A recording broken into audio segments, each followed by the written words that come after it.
लोग क्या पढ़ रहे थे? तो पैसिव वॉइस से पार्ट इसका 10 तक देख लिए हैं, पार्ट इसका 10 तक देख लिए हैं, पार्ट इसका आज 11 होगा। आप लोग अच्छे से सीखेंगे सर, आपको थोड़ा सा बोरिंग फील होगा, लेकिन आपको अच्छे से बैठना है, कॉपी कलम ले करके आपको बैठना है, तब सीखना है। ऐसे अगर आप देखेंगे तो ऐसे आपको समझ नहीं आएगा।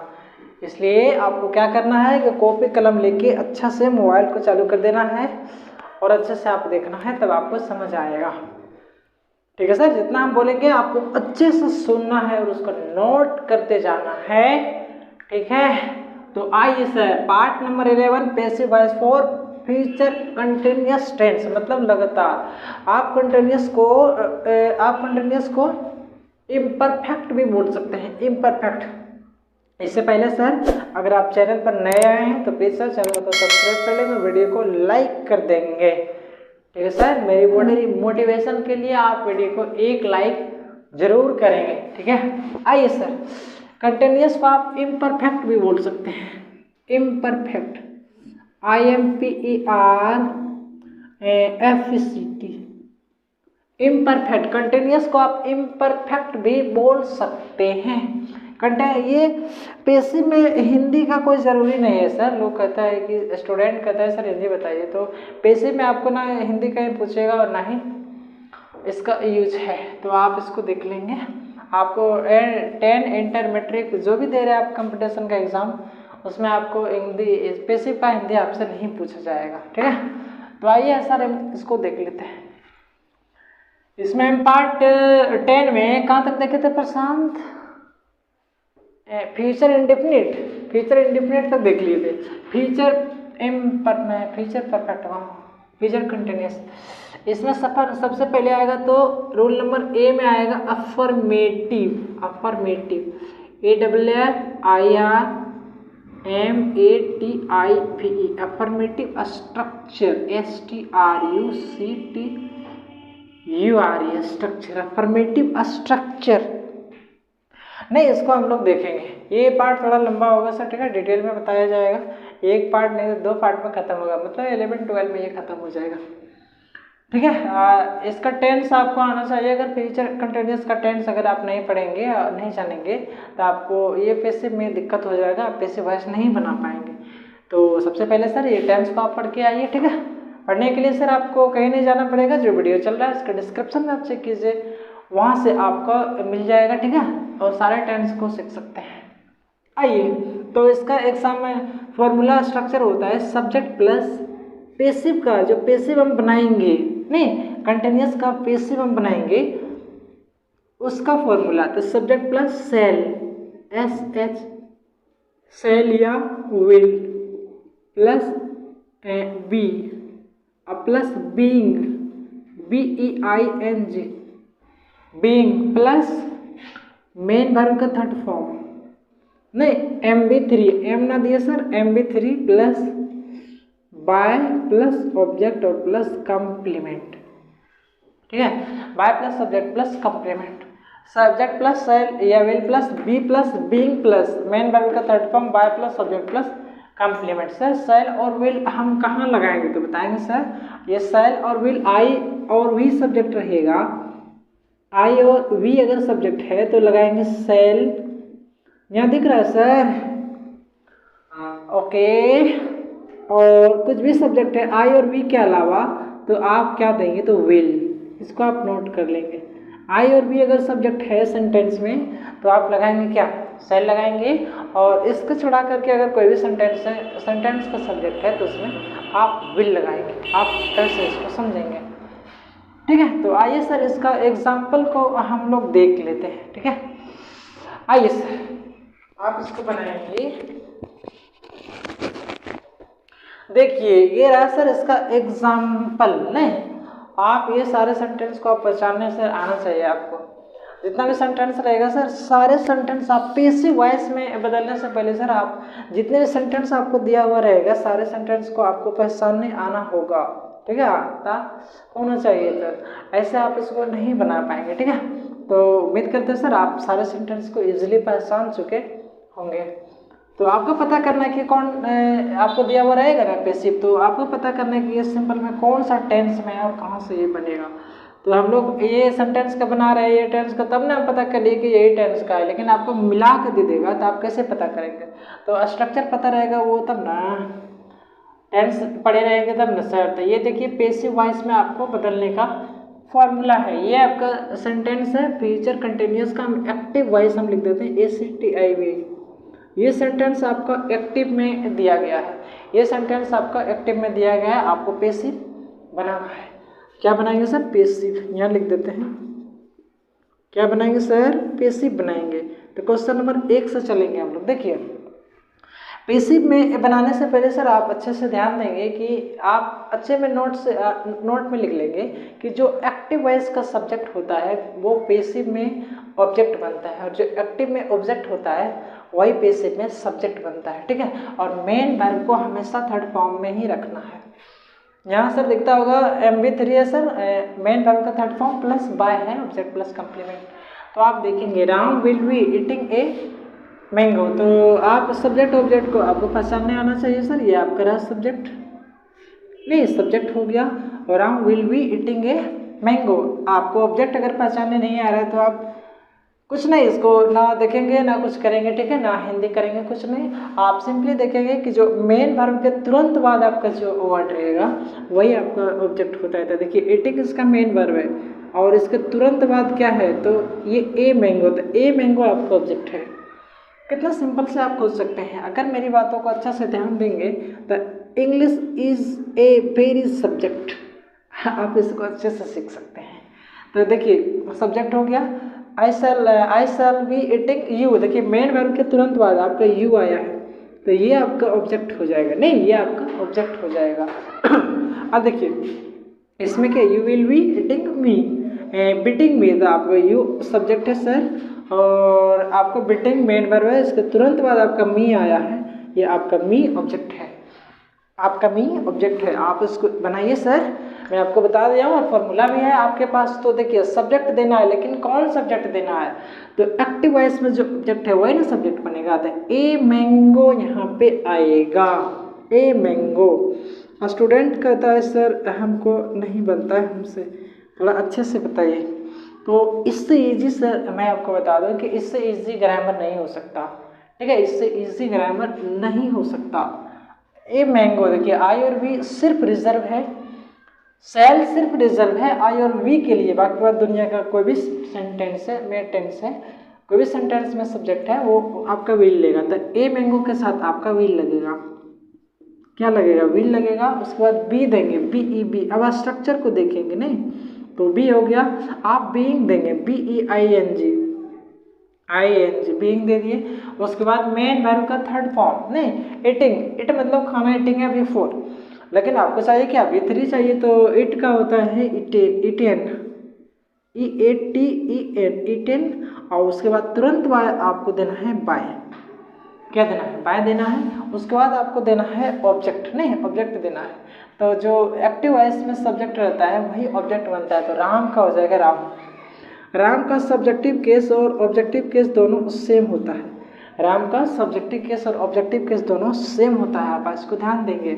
आप अगर आपको ऑब्जेक्टिव केस और सब्जेक्टिव केस नहीं पता तो आप इस जो वीडियो चल रहा है सर उसके डिस्क्रिप्शन में पार्ट नंबर 1 आपको वीडियो वॉइस का मिल जाएगा, आप देख लीजिए, आपको सारी समझ आ जाएगा, ठीक है सर। अगर वीडियो अच्छा लग रहा है, अगर मेहनत मेरा अच्छा लग रहा है तो इसको एक लाइक आप ज़रूर करेंगे। देखिए a mango will be being eaten by Ram, और लास्ट में आप फुल स्टॉप देना ना भूलेंगे, इसके विदाउट आपका सेंटेंस अधूरा है।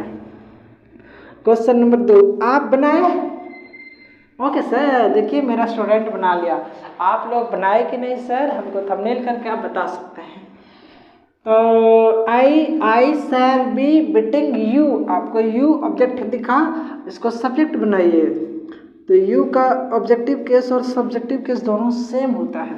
यू का यू हो गया, उसके बाद क्या लगेगा, विल लगेगा सर, चूँकि आई नहीं लगेगा, शैल नहीं लगेगा, चूँकि आई और वी के लिए ही है, और आपको वी लगाना है, BEB, बी लगा दिए। उसके बाद आपको चाहिए बीइंग, BEING, बीइंग लगा दिए। उसके बाद मेन वर्ब का थर्ड फॉर्म टीचिंग, नहीं, मतलब टीच मतलब पढ़ाना, टीचिंग मतलब पढ़ा रहा या पढ़ा रहा होगा, लेकिन ये तो चाहिए भीतरी, तो टाउट होगा ना, टाउट, TAUGHT, टाउट और by, taught by, main verb का थर्ड फॉर्म प्लस बाय, और बाय दे दिए तो आपको ऑब्जेक्ट देना है। आई जो सब्जेक्ट रहता है एक्टिव में वही ना बनता है पैसिव में सब ऑब्जेक्ट, तो आई का हो जाएगा मी, आई का ऑब्जेक्टिव केस में होता है मी, और लास्ट में आप एक फुल स्टॉप सुगा जैसा आप जरूर देंगे, नहीं आप जरूर देंगे। इंग्लिश, अगर आप फ्री में बेसिक इंग्लिश ग्रामर सीखना चाहते हैं तो आप मेरे चैनल से जुड़ सकते हैं और फ्री में सारा कोर्स कर सकते हैं, मैं आपको सारे वीडियो प्रोवाइड करा दूंगा, ठीक है। आइए सर मैं आपको 3 नंबर बताता हूँ। You will be waiting me, you will be waiting me, तो आपका यू सब्जेक्ट है लेकिन ऑब्जेक्ट आपका मी है, मी, तो यही ना बनेगा सब्जेक्ट, तो आई का मी होता है, मी का सब्जेक्टिव केस में होता है आई, और आई के साथ आपका क्या रिजर्व है, तो सेल आप देख सकते हैं सर, SSCLL सेल रिजर्व है। उसके बाद आपको क्या लगेगा, फॉर्मूला में चाहिए BEB, उसके बाद आपका लगेगा बीइंग, BEING, बीइंग लग गया। उसके बाद आपको चाहिए क्या, मेन वर्ब का थर्ड फॉर्म, तो कहाँ है, बिटिंग, नहीं बिटिंग, पिट रहा होगा या पिट रहा, तो बिटन हो जाएगा सर, इसका B3 क्या हो जाएगा, BEATEN, बिटेन। उसके बाद हो जाएगा बाय, BY बाय, नहीं आप देख सकते हैं बाय, और ऑब्जेक्ट जो सब्जेक्ट है एक्टिव में वही ना बनता है, तो यू का यू ही हो जाएगा, क्योंकि यू का सब्जेक्टिव केस और ऑब्जेक्टिव केस दोनों सेम होता है, और लास्ट में एक फुल स्टॉप आप जरूर देंगे, ठीक है सर। ऐसे आप इसको सीख सकते हैं, कितना ईजी, आप मेरे जैसा आप ईजी इसको बना सकते हैं विदाउट हेडेक लिए, आप विदाउट घबराए हुए, ठीक है। उम्मीद करते हैं सर जितना मैंने आपको बताया सारे समझ आया होगा, अगर आप अच्छे से ध्यान दिए होंगे तो ये रहा सर अफर्मेटिव, इसका स्ट्रक्चर हमने बनाया, आप इसको देखेंगे। आइए इसको नेक्स्ट स्लाइड में इसका देखते हैं नेगेटिव, नहीं नेगेटिव स्ट्रक्चर। आइए सर हम लोग रूल नंबर B में देखेंगे नेगेटिव स्ट्रक्चर, ने नेगेटिव स्ट्रक्चर को हम लोग देख लेंगे, आराम से पढ़ेंगे सर, हम लोग घबराएंगे नहीं, ठीक है। हड़बड़ी कोई ज़रूरी नहीं है, आराम से सीखेंगे, अच्छे से सीखेंगे, हड़बड़ी करेंगे आपका सेंटेंस वगैरह गलत हो जाएगा। आइए तो क्या लिखे, सब्जेक्ट प्लस सेल या will plus not plus be plus being plus main verb का थर्ड फॉर्म यहाँ लिखे सर, आपको दिखता होगा by plus subject plus complement, ये आपका नेगेटिव का दिए थे, ठीक है। ये सेंटेंस का स्ट्रक्चर है, इस पर आप बना सकते हैं, ठीक है। तो जितना भी सेंटेंस लिखे सर सारे एक्टिव में है, ACTI भी, और जो हम बनाएंगे वो पेसिव में होगा, PASSIVE पेसिव में होगा, ठीक है। ये एक्टिव में है, ये पेसिव में है, आपको बनाना है, सारा नियम आपको सिखा चुके हैं कि जो एक्टिव है इसमें सब्जेक्ट बनता है वो आपका ऑब्जेक्ट रहेगा, और जो ऑब्जेक्ट बनता है वो आपका सब्जेक्ट रहेगा। तो आइए सर लेट क्यों, मैं आपको बनाता हूँ, आपसे मैं बनवाता हूँ। तो देखिए सब्जेक्ट चाहिए आपको, लेकिन जो एक्टिव में ऑब्जेक्ट है वही ना सब्जेक्ट बनेगा, तो मेन वर्ब के तुरंत बाद आपका आया है फिश, ये रहा आपका ऑब्जेक्ट, तो यही पकड़ के लाइए आप, तो हो जाएगा फिश, FISH। कितना सिंपल है आप देखेंगे, फिश हो गया, आप सेल तो विल में से आप एक लगाएंगे तो आई और वी के साथ सेल लगता है, बाकी बात दुनिया का कोई भी सब्जेक्ट है उसके साथ विल लगता है, तो यहाँ पे फिश से लगा विल, ठीक है। उसके बाद आप नोट लगाएंगे, नेगेटिव है तो नोट तो लगाए हुए करेंगे, नोट लगा दिए, उसके बाद बी लगाएंगे, सिंपल बी लगा दिए, उसके बाद बीइंग लगाना है, कितना सिंपल आप देखते जाएंगे, BEING, बीइंग लगा दिए। उसके बाद चाहिए आपको मेन वर्ब का थर्ड फॉर्म, तो यहाँ मेन वर्ब ईटिंग है, नहीं इट है मेन वर्ब, लेकिन ईटिंग है V4, लेकिन आपको चाहिए क्या B3, तो eaten, EATEN, eaten by, eaten by, eaten by. अब स्ट्रक्चर को देखेंगे, उसके बाद आपका ऑब्जेक्ट खोज रहा है, तो जो एक्टिव में सब्जेक्ट है कौन, तो राकेश बेचारा, तो राकेश का राकेश देंगे, बाय राकेश, नहीं नेम वगैरह का सब्जेक्टिव केस और ऑब्जेक्टिव केस दोनों सेम होता है, और लास्ट में आप जरूर फुल स्टॉप देंगे, fish will not being eaten by Rakesh. कितना सिंपल है, कोई गलत करेगा नहीं आपको, सिंपल सा बनाते जाएंगे और आप इंग्लिश आराम से सीख सकते हैं। थोड़ा सा पानी पी लेते हैं सर, आप लोग भी पी लीजिए। आइए,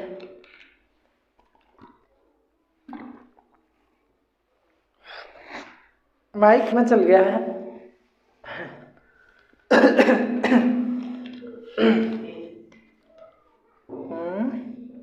आपसे बनना चाहिए सर।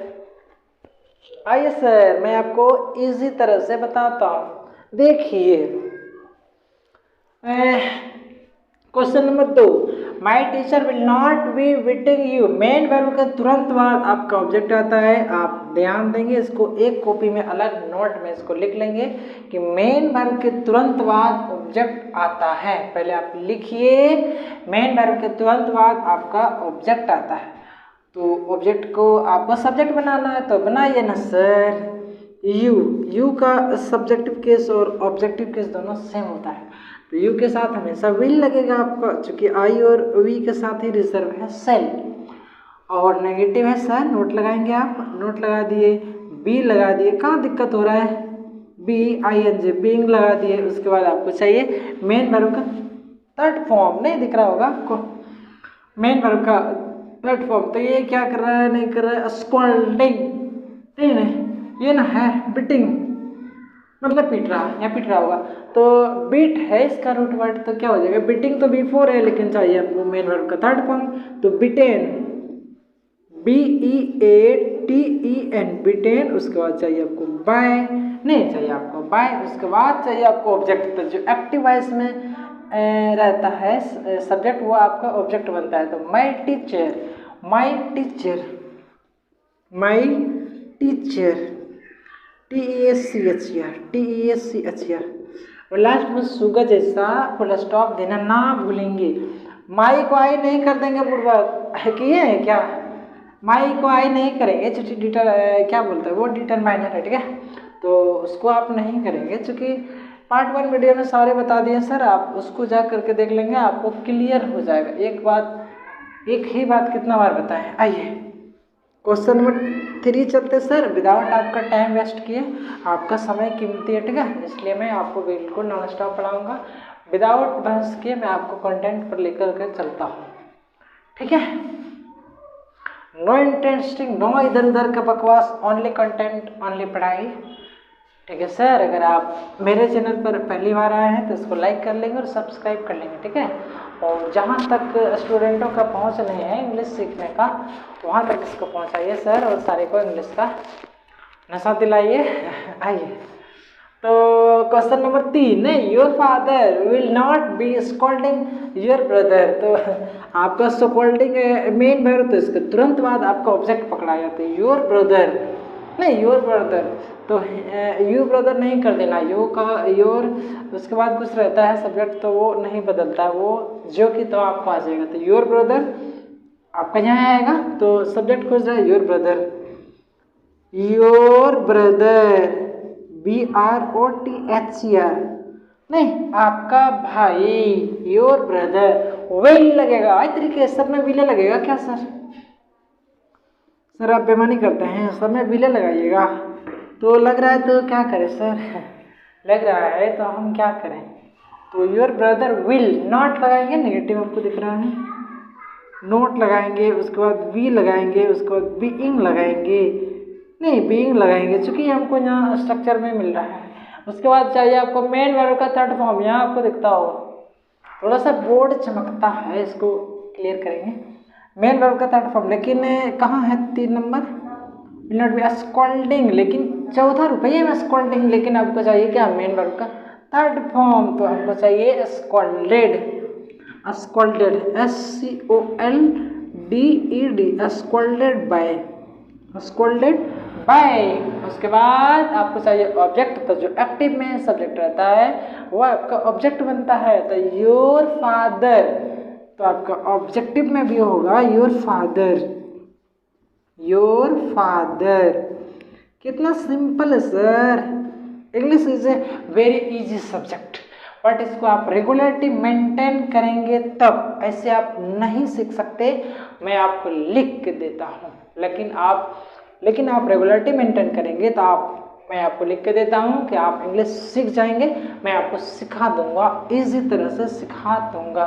ठीक है सर, अगर आपका एज 20 से या 18 से कम है तो आप बिल्कुल सब कुछ छोड़ छाड़ के आप बिल्कुल पढ़ाई पर ध्यान दीजिए। ठीक है, आपका लाइफ जुगनू जैसा भविष्य में चमकेगा।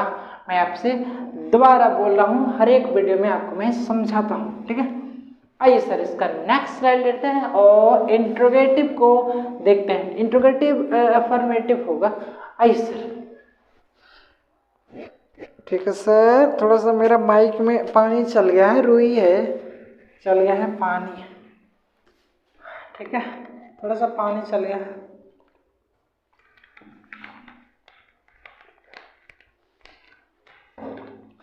ठीक है सर, हम लोग देखेंगे इसका इंट्रोगेटिव स्ट्रक्चर है। इंट्रोगेटिव का फॉर्मेटिव जो होगा, इस नेगेटिव बाद में लेंगे सर, नेक्स्ट पार्ट में आपको बताएंगे। वीडियो लंबा हो जाएगा। ठीक है, आराम आराम से पढ़ेंगे, कोई हड़बड़ी नहीं है। आइए, तो रूल नंबर सी में है सर इंट्रोगेटिव स्ट्रक्चर। इंट्रोगेटिव का सेंटेंस रहेगा फ्यूचर कंटिन्यूअस में, तब उसको हम लोग कैसे पेशी में बदल सकते हैं। आइए सर, बहुत ईजी है, आप मेरे साथ सिर्फ बने रहिए। ठीक है, जो इसका स्ट्रक्चर देख लेते हैं। शैल या will plus subject plus be plus being plus main verb का थर्ड फॉर्म आपको दिखता होगा, plus by plus object plus complement plus question mark. नहीं, आप शैल और विल में से आपको एक लगाना है। नहीं कि आई और वी रहेगा तो शैल लगाएंगे, बाकी बात जितना दुनिया का सब्जेक्ट है उसके साथ विल लगाएंगे। कितना सिंपल है। तो ये है सर इसका एग्जाम्पल। ये सारे सेंटेंस एक्टिव में है, ACTIV, ये सारे सेंटेंस एक्टिव में है।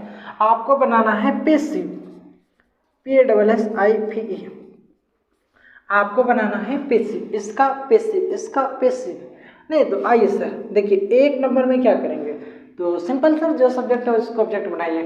तो मेन वर्ब के तुरंत बाद ऑब्जेक्ट, तो लुकिंग ए मिरर, तो ऑब्जेक्ट यही है, तो इसी को सब्जेक्ट बनाना है। आइए ना, तो देखिए उसको अगर सब्जेक्ट बनाएंगे तो ए मिरर, आई और बी तो सेल के लिए, वट ए मिरर है तो आपका विल लगेगा। कितना सिंपल है, विल लगाए उसके बाद ए मिरर लगाएंगे, चूंकि आपका सब्जेक्ट खुश रहा है तो ए मिरर, MIRROR मिरर। उसके बाद लगाएंगे BEB, उसके बाद बीइंग, BEING। थोड़ा मिरर राइटिंग गड़बड़ है सर, आप थोड़ा अच्छे से देखेंगे। बीइंग मेन वर्ब का थर्ड फॉर्म चाहिए आपको, लुकिंग नहीं मेन वर्ब का फोर्थ फॉर्म है, लेकिन आपको चाहिए क्या, मेन वर्ब का थर्ड फॉर्म। तो looked, LOOKED, looked by, looked by, नहीं लुक्ड बाय। उसके बाद चाहिए आपको ऑब्जेक्ट, तो जो एक्टिव में सब्जेक्ट है कहाँ पे दिखा आपको, आई, नहीं आई का हो जाएगा मी, आई का क्या हो जाएगा, मी हो जाएगा। और लास्ट में सेंटेंस जब एंड हो जाएगा तो आप क्वेश्चन मार्क जरूर देंगे, will a mirror be being looked by me. कितना इजी है भाई सर। मैं आपको विदाउट आपका टाइम वेस्ट करते हुए मैं आपको इंग्लिश सिखाता हूँ। तो will Suresh be reading the Ramayan, नहीं रामायण ये धार्मिक बुक है सर। आप आर्टिकल में पढ़ेंगे कि जितना भी ये द क्यों लगा है सर, ये आर्टिकल का सब्जेक्ट नहीं है, लेकिन मैं आपको बता देता हूँ कि जितना भी दुनिया में धार्मिक किताब है उसके नाम के पहले आर्टिकल द का प्रयोग होता है। नहीं, दुनिया में जितना भी धार्मिक किताब है, धार्मिक रिलीजियस बुक, तो उसके पहले आर्टिकल द का प्रयोग होगा। आपको आर्टिकल में पूछा जाएगा, आप ध्यान देंगे। तो देखिए रामायण ये हिंदुओं का धार्मिक किताब है, धार्मिक बुक है, तो इसके पहले आर्टिकल द का प्रयोग हुआ है। ठीक है, तो ये आपका मेन वर्ब के तुरंत बाद आया है, आप द भी लगाएंगे, चूंकि द किसके लिए आया है, रामायण के लिए ना। तो ये ऑब्जेक्ट है, तो ये आपका बनेगा सब्जेक्ट। तो सेल रिजर्व है आई और वी के लिए, लेकिन है रामायण तो विल लगेगा आपका। इस तरह कोई नहीं बताएगा सर, आप अच्छे से सीखेंगे पूर्वक सेल। उसके बाद the Ramayan, the Ramayan RAMAYAN। थोड़ा सा स्पेलिंग अगर गड़बड़ हो तो आप हमको बोलेंगे, नहीं तो आप कंप्रोमाइज करेंगे सर। रामायण हो गया, वी लगाएंगे, BEV, उसके बाद बीइंग लगाएंगे, BEING, बीइंग लगाएंगे। उसके बाद चाहिए आपको मेन वर्ब का थर्ड फॉर्म, तो क्या है सर, रीडिंग मेन वर्ब का फोर्थ फॉर्म है, लेकिन आपको चाहिए क्या, मेन वर्ब का थर्ड फॉर्म, तो होगा रीड, READ, रीड। उसके बाद चाहिए आपको क्या, वाई, चूंकि आपका सब्जेक्ट में स्ट्रक्चर में है इसलिए। और क्या चाहिए आपको, ऑब्जेक्ट चाहिए, तो जो एक्टिव में सब्जेक्ट है, सुरेश बेचारा, नहीं सुरेश, SURESH, और लास्ट में क्वेश्चन मार्क देना नहीं भूलेंगे। क्वेश्चन नंबर 3, सर आप काहे न रुकते हैं, पढ़ाते रहते हैं, तो हाँ सर मैं आपके भविष्य के लिए मैं जरूर मेहनत करता हूँ। आइए क्वेश्चन नंबर 3 आपको मैं बताता हूँ, shall we be arresting you, आपको बताया कि मेन वर्ब के जस्ट तुरंत बाद आपका ऑब्जेक्ट आता है, तो ये देखिए आपका ऑब्जेक्ट है, तो इसी को सब्जेक्ट बनाना है। आपको सब्जेक्ट के जगह पर यू लगाएंगे तो आपको सब्जेक्ट के हिसाब से ही ये शैल और विल लगता है, तो यू के साथ लगेगा विल, सब्जेक्ट में विल लगेगा सर, तो लगेगा तो हम क्या करेंगे, यू हो गया, यू हो गया। उसके बाद चाहिए आपको बी हो गया। उसके बाद चाहिए आपको बीइंग, BEING। उसके बाद मेन वर्ब का थर्ड फॉर्म, तो अरेस्टिंग, नहीं गिरफ्तार करना, अरेस्ट मतलब गिरफ्तार करना, अरेस्टिंग बिफोर है, लेकिन चाहिए आपको विपरीत, arrested, ARRESTED, arrested bye, arrested bye.